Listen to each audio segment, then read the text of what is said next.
I discovered my wife was faking her disability. So I secretly recorded her and exposed everything. If I could go back in time and talk to the version of myself from 3 years ago, the man who had just gotten the worst news of his life, the man who dropped everything to take care of the woman he loved, I don't know what I'd even say. Maybe I'd tell him to run. Maybe I'd tell him to open his damn eyes. Or maybe I'd just stand there and watch, knowing he wouldn't listen to a word of it. Because love makes you blind. Trust makes you blind. And I trusted Sophia more than anyone in the world. We had been married for 4 years when it happened. The accident. At least, that's what I thought. She called me crying from the hospital. The moment I heard her voice, my heart nearly stopped. "Babe, I need you." That's all she had to say. I ran out of work so fast, I didn't even clock out. I didn't care if I lost my job. When I got to the hospital, I saw her lying in that bed, looking so small and fragile. Her right leg was wrapped in a cast, her arms covered in bruises. In face, she looked broken. The doctor took me aside. His expression was grim.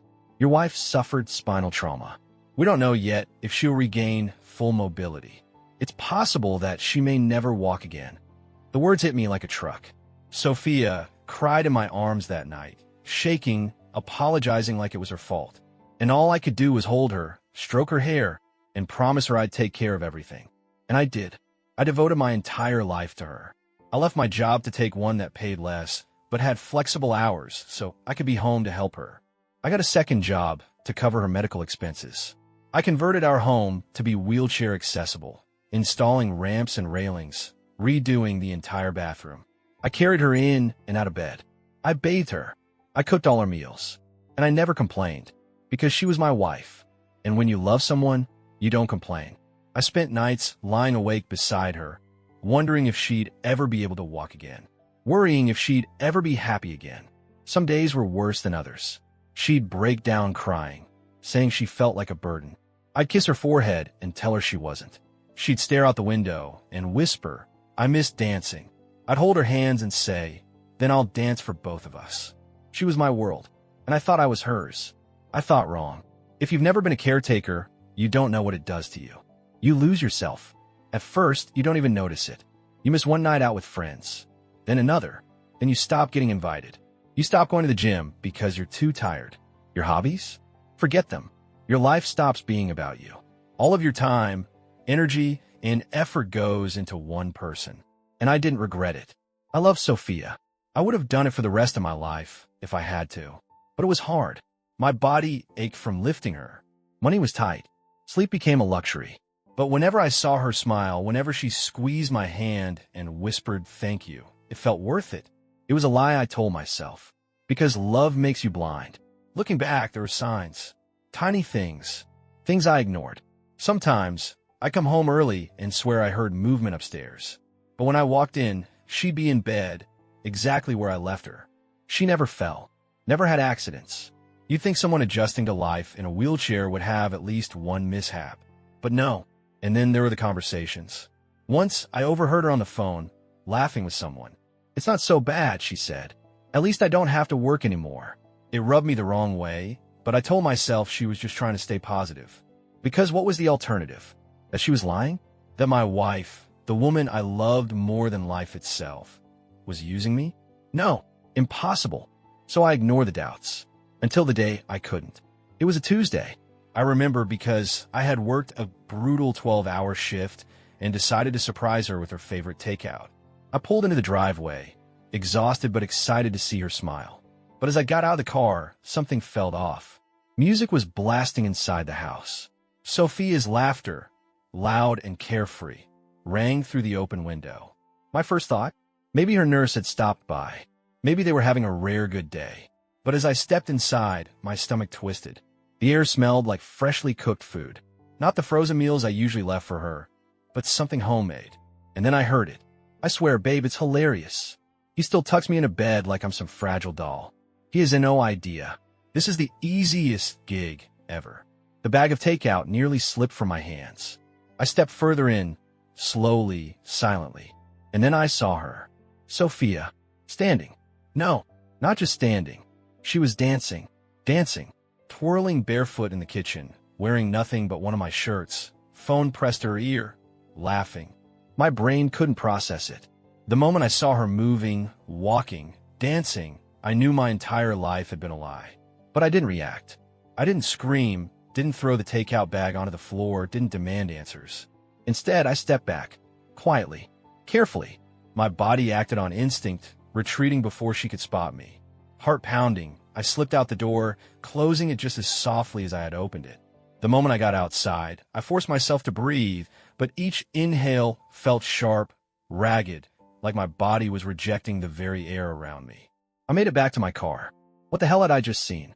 For 3 years, I had given up everything for her. My time, my money, my energy. I had worked myself into exhaustion. I had pushed my own needs aside, my own dreams, my own sense of self, just to make sure she had everything she needed. And the entire time, she had been faking it. I sat in the car for what felt like forever, hands shaking, nausea curling in my gut. I couldn't go back inside. Not yet. Not with the raw fury burning inside me. But I also couldn't explode. Not yet. Because I needed proof. Every inch of me wanted to burst in there, confront her, throw her lies back in her face. But I knew better. I knew how this would go. She would cry. She would swear I was mistaken. She would gaslight me, manipulate me, twist reality until I started doubting what I had seen with my own 2 eyes. And I couldn't let that happen. I needed evidence. Something undeniable. Something I could throw in her face when the time was right. So I drove away. Not far, just to the end of the street. From there, I watched the house. My mind raced. Every thought tangled in a web of disbelief and rage. She had been dancing. She had been mocking me. She had been laughing at me, at the man who had sacrificed everything for her. I sat there long enough to see the music stop, to see the curtains shift. Maybe she had moved to another room, or maybe she just turned everything off because she thought I was still at work. It didn't matter. I had a plan, and I was going to bury her with the truth. That night, I went home as if nothing had happened. By the time I walked through the door, Sophia was right where she was supposed to be, propped up on the couch, looking exactly as she always did. Her face lit up when she saw me, like nothing had changed, like she hadn't just been twirling around the kitchen while mocking the man who loved her. I played my part. I smiled. I kissed her forehead. I asked how her day had been. She sighed dramatically, saying it had been exhausting, that her legs had been hurting more than usual. She said she wished she could be normal again, that she hated needing me for everything. I told her the same thing I always did. I reassured her that I would always take care of her. I held her hand and told her she was the strongest person I knew. And as she squeezed my fingers and whispered that she loved me, I felt nothing but disgust. But I didn't show it, because I wasn't ready for her to know. That night, after she had gone to bed, after I had carried her to the bedroom, tucked her in, fluffed her pillows, I got to work. I ordered hidden cameras. Small, discreet, motion-activated. I had them shipped to a locker across town to make sure she wouldn't accidentally find them. For the next few days, I acted completely normal. I went to work. I came home. I cooked, cleaned, helped her with everything. And each time I lifted her, carried her, adjusted her position on the couch, I knew it was all fake. And it burned. It burned worse than anything I had ever felt before. But I let it happen. I let her think I was still blind. And once the cameras arrived, I set them up while she slept. I placed them in the living room, the kitchen, near the front door. Areas she used when she thought I was gone. And then I waited. The next morning, I kissed her goodbye like always. I told her I had a long shift, that I wouldn't be back until late. She pouted, saying she would miss me. I told her I'd bring home something sweet for her. And then I walked out the door, got in my car, and drove off. But I didn't go to work. I parked 2 streets away and waited. It didn't take long. An hour later, my phone buzzed, the cameras sending me motion alerts. I opened the app, heart pounding, and there she was, walking, just like before. Effortless. Natural. I watched her stand up from the couch like it was nothing. Stretch. Yawn. Then stroll into the kitchen. Not crawl. Not struggle. Walk. She moved around the house like it was the most natural thing in the world. She wasn't injured. She wasn't weak. She wasn't paralyzed. And then came the part that made my stomach churn. She pulled out her phone, started texting. She was smiling, smirking. The camera caught a glimpse of her screen. She was texting someone she called babe. And that's when it hit me. This wasn't just fraud. It was so much worse. Because if she was walking around the house completely fine, where the hell had she been going all those times I was at work? By the time I got home that night, I had hours of footage saved. I had proof of everything. Proof that she had been walking. Proof that she had been lying. Proof that she had been texting someone else. And yet, when I stepped inside, she was back at her usual spot, curled up under a blanket, looking frail and exhausted. And who exactly was she calling babe? She told me she had been in pain all day. She said she felt so lucky to have me. I looked at her, at the woman I had built my entire life around, and felt nothing but pure, seething hatred. But I still didn't say anything, because this wasn't just about confronting her. This was about destroying her. She had spent 3 years turning me into a servant. 3 years bleeding me dry. 3 years playing the victim while I ran myself into the ground to take care of her. And I wasn't just going to walk away. I was going to make sure everyone saw exactly who she really was. The footage was undeniable. I watched her over and over, standing, stretching, moving like she had never been injured a day in her life. I watched her cook, exercise, dance. I watched her laugh into the phone, texting some unknown babe while I was out working myself to death to keep her comfortable. I saw just how effortless it all was for her. Not a single moment of hesitation. Not a flicker of guilt or discomfort. It was routine, natural, like she had been doing this for years. Because she had been. 3 years of my life, wasted. 3 years of working 2 jobs, of crippling debt, of exhaustion so deep it felt like I had aged decades. All for a woman who saw me as nothing more than a paycheck and a caretaker. I had the proof, but having the proof wasn't enough. I wanted revenge, not just confrontation, not just a fight. I wanted her to feel what I had felt for 3 years. And most importantly, I wanted everyone else to know. I started planning immediately. Every move, every step, every detail, carefully calculated. I copied the footage onto a USB drive, then another, then another. I backed it up in multiple places. Because this wasn't just about her. This was fraud.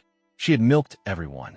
Her family, my family, friends, even insurance companies who had sent payments based on her disability. If I was going to expose her, I wasn't just going to ruin her reputation. I was going to obliterate her entire world. First, I made some calls. I invited her parents over for dinner.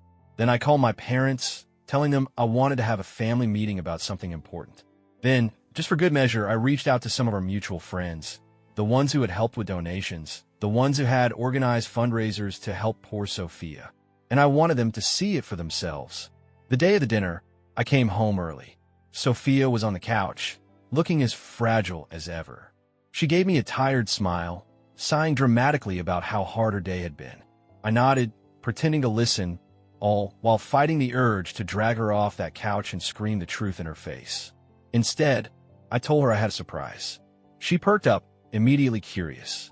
I told her I had invited our families over for a special dinner to celebrate her and how much we all loved and supported her. She ate it up.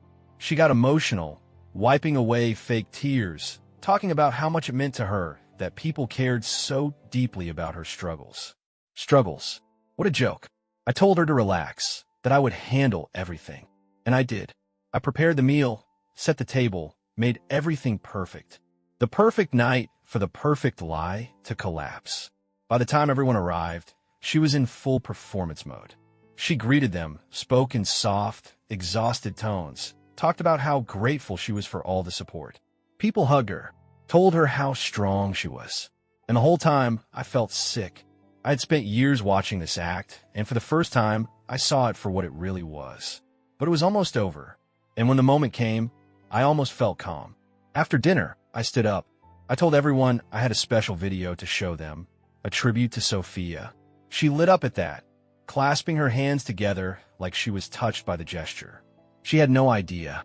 I plugged in a USB, hit play, and I watched as her entire world fell apart. At first, people were confused. The screen showed Sophia, alone in the house. Then she stood up. Gasps filled the room. Her mother covered her mouth in shock. Her father froze. My own mother went pale. The footage played on. Sophia walking effortlessly around the house. Sophia cooking dinner. Sophia exercising. Sophia laughing into the phone, mocking me, mocking all of them. The room was dead silent. Then came the moment that shattered everything. Sophia, on the phone, smiling as she texted someone, telling them how easy it was to keep me fooled, how I was still tucking her into bed like a helpless doll, how I had no idea she was faking everything. It was all there, undeniable. I turned to look at her. She wasn't crying anymore. She wasn't acting anymore. She was frozen, completely paralyzed in fear. And this time it was real. Her father was the first to break the silence. His voice shook as he demanded to know if this was real, if she had been lying this whole time. She opened her mouth, but no words came out, because there was nothing she could say. Her mother started sobbing. Her sister muttered, "Oh my God, Sophia, what the hell have you done?" Friends looked disgusted. Everyone who had ever helped her, everyone she had tricked, now knew the truth. And then I delivered the final blow. I pulled out the divorce papers, set them down in front of her. I told her that since she no longer needed my help, she wouldn't be needing my money either. Her eyes widened in horror. She begged for me to talk to her in private. I ignored her. Her father stood up, face red with rage, yelling at her, calling her a disgrace. Her mother was still crying. I turned to everyone, speaking calmly, so much calmer than I felt inside.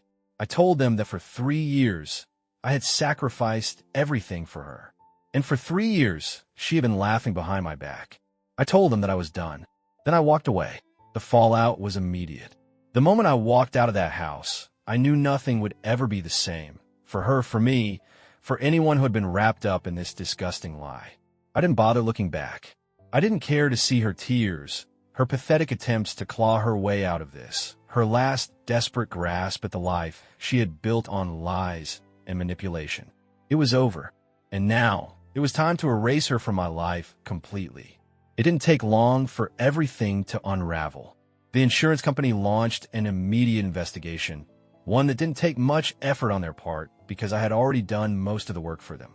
They revoked every single disability payment she had ever received, and they wanted their money back. Money that she had spent freely, knowing she was never truly disabled. Money that she had used to enjoy her life while I worked myself into exhaustion. Now she had nothing. No money. No savings. No income. Because, of course, why the hell would she ever have gotten a job? Why would she have ever prepared for a future where she actually had to work? The lawsuit I filed only added to her financial destruction. I wanted my money back. Every dime I'd spent on medical equipment, home renovations, wheelchairs, specialists, everything. And I got it. The court ruled in my favor. She was ordered to pay me back for all of it. It didn't matter that she didn't have the money. It didn't matter that she cried in front of the judge, talking about how she had made a terrible mistake and how she had just been scared of losing me. The evidence was undeniable. The fraud was obvious, and the consequences were inescapable. She lost everything. Her parents wanted nothing to do with her. After the night of the family dinner, her father refused to speak to her again. He was a proud man, and finding out his daughter had not only been lying, but had committed insurance fraud was more than he could bear. Her mother, at first, tried to make excuses for her. She told people that Sophia had been going through a lot, that the accident had messed with her mind, that maybe, just maybe, she had really believed she needed the wheelchair in some twisted way. But that sympathy didn't last long.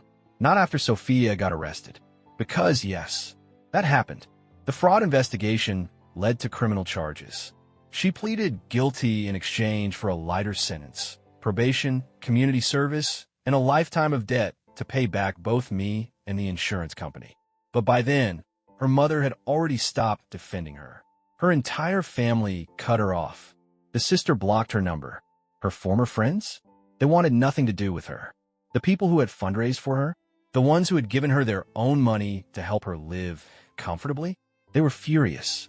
One even tried to sue her separately, claiming emotional distress and financial deception. She became a pariah, and just like that, she was completely alone. Now, let's talk about the man she had been texting. The man she had been calling babe. The one she had been cheating on me with while I was out breaking my back to take care of her. After everything came out, I did a little digging. It wasn't hard. She had been careless. It turned out he was married. Oh, and not just married, married with kids. So I did what any reasonable, rational, betrayed husband would do. I found his wife, and I sent her everything. The texts, the calls, the The footage of Sophia laughing about how easily she had tricked me while texting her secret boyfriend. I didn't have proof of them physically cheating, but I had enough to show emotional infidelity. That was all his wife needed. She started digging, and what she found, it destroyed him. His wife left immediately, filed for divorce, took the kids, took the house. And Sophia? Well, I guess she thought that, after everything, he would still choose her. That he would take her in, now that she had nothing left. Spoiler alert, he didn't. The moment his life blew up, he cut her off completely, blocked her number, deleted her from his life. Because, of course, she was never anything more than a side piece to him. And now she had no one left. As for me, I was free, debt-free, emotionally free. The divorce was finalized, my finances were restored, and I was able to move out of the house that had been nothing but a prison to me for 3 years. I packed my things, left the state, started fresh. It took me a long time to heal, to truly let go of the anger, the resentment, the betrayal. But I did. Now, I look back on everything with relief. Because as much as it hurt, as much as it shattered me, I survived it. And I came out stronger.